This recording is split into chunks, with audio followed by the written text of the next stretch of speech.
Hey, I'm Dr. Harry McCleary, and thanks for clicking on my video. If we haven't met already, I'm a licensed clinical psychologist and a Navy veteran, and I spend most of my week treating active duty service members with PTSD. One of the questions that I get about PTSD is, what's the difference between my attention to detail military training and PTSD?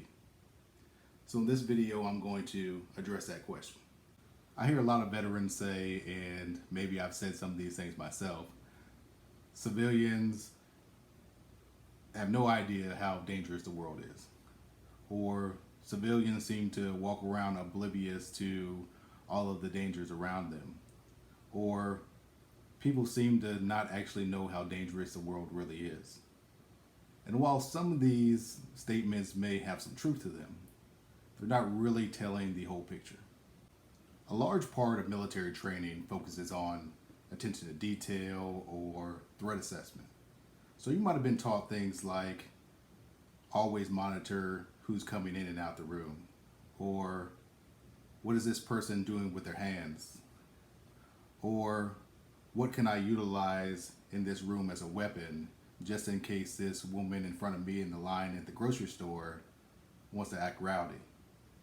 Some of you guys are laughing right now, and some of you guys are saying, well, you never know. When deciphering what is military training and what might be a PTSD symptom, a important question to ask yourself is, where did I learn that from? And you might have learned it from military training, and then after a trauma, it got worse. Or you might have actually started to do these things when that trauma occurred.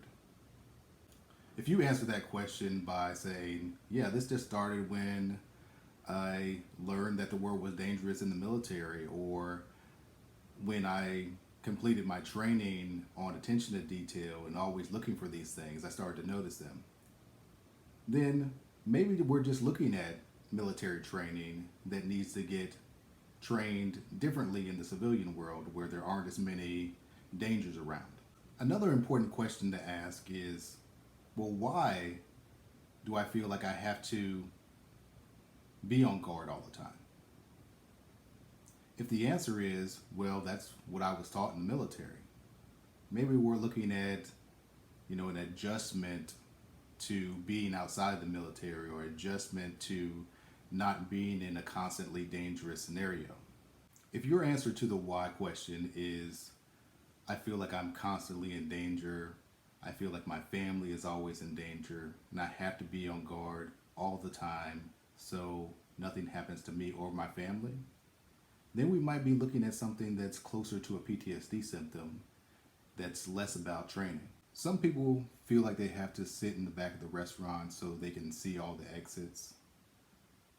Many people feel like they have to be on guard all the time, or they have to be ready at any moment just in case anything pops off. Well, being on guard all the time is exhausting.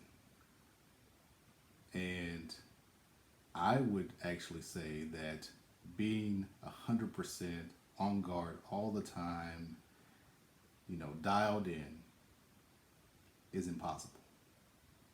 And you know who knows this? The military.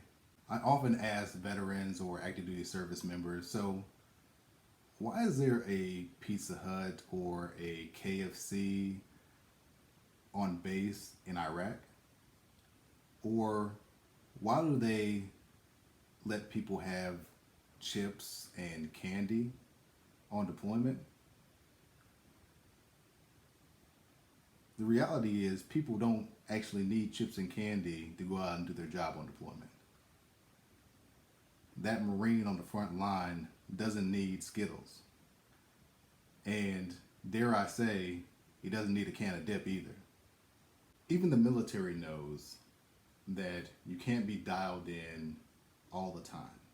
You can't be focused on all the little details when your life is in danger for an extended period of time. And that's why the military allows these things. That's why the military does rotations. Because Even the powers that be in the military know that you need a break, even if it's a short one.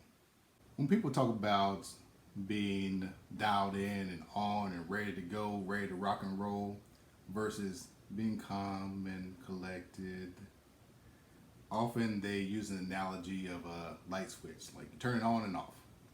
Well, maybe a more appropriate analogy might be like a dim switch. Because the goal of PTSD treatment is not to have you be oblivious to clear and present dangers. At the same time, it's not to always be on. It's being able to find that balance and actually get the mission accomplished. So what is the mission? I'm glad you asked. And to answer that, I'm going to use a common scenario that a lot of veterans struggle with. And that's taking their daughter for ice cream. This might seem like a simple mission, but for many people it's not. And that's because it actually has a lot of different parts that go into it. There's getting the ice cream. There is making sure that your daughter is protected. There is making sure that your daughter has a good time. Dare I say, there's making sure that you have a good time. All of these different aspects of the mission are important, and they all can get accomplished. Where people end up getting themselves in trouble is when they say, oh, well, the mission is actually just making sure that my daughter doesn't get hurt, doesn't get kidnapped. So all of the energy gets focused there. What I want to encourage people to do is to take in consideration the other aspects of this mission and say that they are important, just like protecting your daughter is important. Do I want you to throw away protecting your daughter? No, I don't. But I also don't want you to ignore the rest of the parts that are equally important to getting this mission done. Something to think about. If you found this video helpful, I ask that you go ahead and smash that like button. But more important than that, if you think that this video can help another veteran, I ask that you share it with them. Because at the end of the day, that's really all this is about. One veteran helping another.